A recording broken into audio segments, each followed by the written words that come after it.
Well, that was an inspiring slideshow. I think you've all felt it. And just seeing that slideshow will give you the idea, for those who are not quite familiar with Iran's situation, you get an idea of the situation of women in Iran, the situation of women's liberation movement in Iran, and also the recent uprising in Iran. I think there were 10 minutes of a slideshow, but it gave you an idea of what's going on. It's 9 months now that we're witnessing an uprising in Iran against the Islamic regime for a free society, for an egalitarian society, society with equality, freedom, and prosperity for all its citizens. However, the so-called Iran's experts, the ones who are called experts on Iran, from Iran's rooms in CNN, BBC, Voice of America, all these international media are telling you a different story. They're telling you that people in Iran do not want a revolution, meaning people in Iran do not want to overthrow the Islamic regime. They just want a tiny bit of reforms. Just a tiny bit of reforms, a reformed Islamic regime. I was on GMTV, in British TV station, just after the protest movement started. I was in the studio, the Financial Times correspondent was from Tehran, from the scene, on the telephone. He asked me what I thought. I said, that's the beginning of the end of Islamic regime. And he asked the Financial Times correspondent, what do you think? No way, people in Iran do not want a revolution. They just want a tiny bit of reforms. They just want to wear the t-shirt they want to wear. They want to wear the clothes they want. That's all the people of Iran want. As though people in Iran are crazy to risk their lives, be raped, be tortured, be imprisoned, be killed, just for tiny bit of reforms. Just to wear the t-shirt they want. These are the experts on Iran, who come to CNN, to BBC, to all the media, international big medias, and tell people this.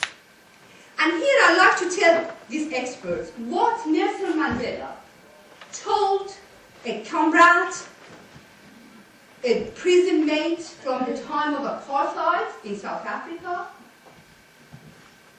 when he became president and the comrade became a minister in his government. I went to see this film Invictus recently. به فارسی میشه فتح نشده. It's a Latin word. About Nelson Mandela, just when he became president in South Africa. They're arguing about one subject. The minister keeps telling him, but the experts say something else. And you know what he told him? According to the experts, you and me would have still been in prison. And I'd like to say that exactly to the experts on Iran. The Islamic regime will fall, will be overthrown, will be toppled. Any words you want to use in the dictionary on that sort of synonymous with that? Soon. When, I don't know, but soon. People in Iran have wanted that, aspired that for long, long time. They have tried in different ways to overthrow this regime.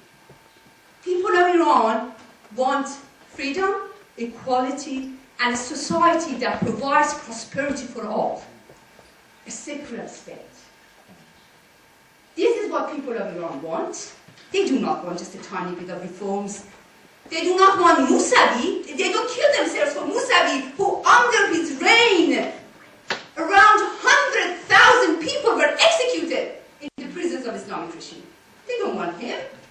As they said it very nicely in one of their slogans, Mousavi is just an excuse. The whole regime is our target. Mousavi bahane ast, kol regime nishane ast. They said it very nicely.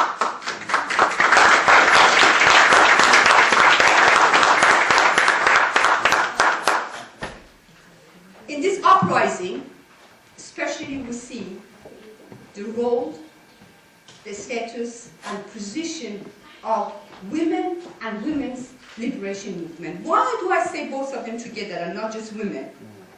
Because women have been involved actively in many, many different movements. Anti-colonialist movement in Algeria, in 1979 revolution against the monarchy in Iran, and many other places. As soon as the regime changed, the women were pushed back, sent back. Vietnam, exactly. Tried many instances in history. But now, it's not 1979. Women are not going to veil themselves for the sign of unity against monarchy. Women's liberation movement is in the forefront. Women's freedom and equalities demands are in the forefront. Women are in the forefront for equality and liberation. They're not just there at shoulder and shoulder with men. No, they're ahead with that movement. And that's why. And that's why we've been saying that over and over and over, that we believe that the future revolution in Iran is going to be a female revolution, because it has that strong touch of equality and freedom for women in the society.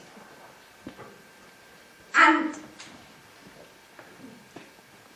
I love to say that this movement for freedom, against the Islamic regime, is not only going to topple this regime, it does something else that makes me parallel this movement with the French Revolution in 1979.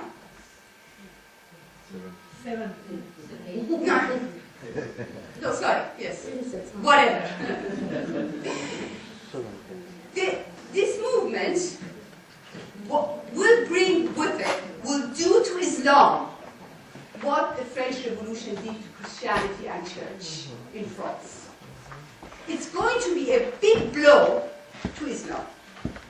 We see that daily, that people are challenging Islam, are challenging the sanctities of Islam, they're ridiculing the sanctities of Islam.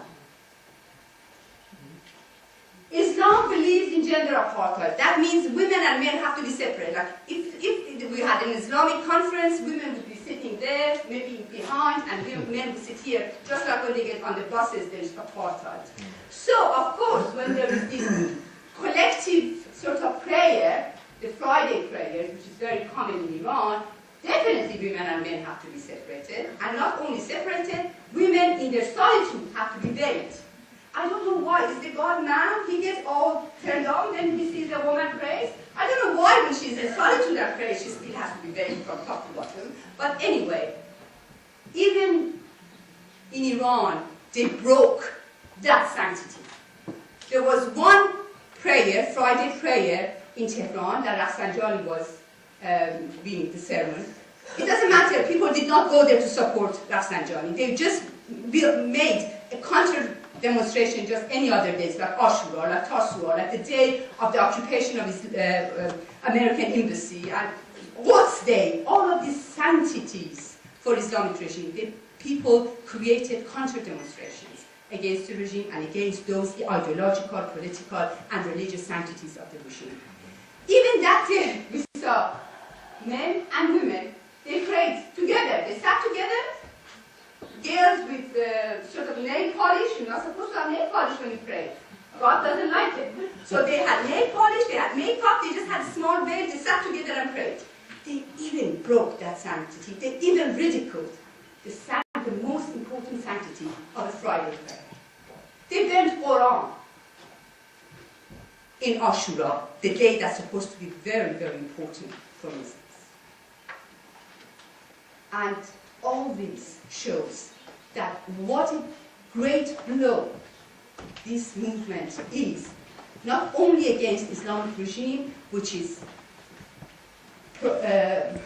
actually one of the leaders of Islamic terrorism in the world, threatening the whole world with its terrorism and reactionary ideas and misogynic ideas, is also a great challenge to Islam, just the same way that the French Revolution was to Christianity and the church.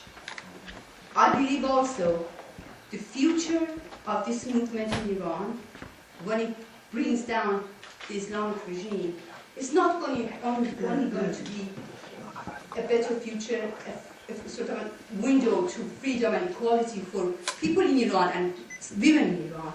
It is going to have a very, very important effect and impact for the whole region.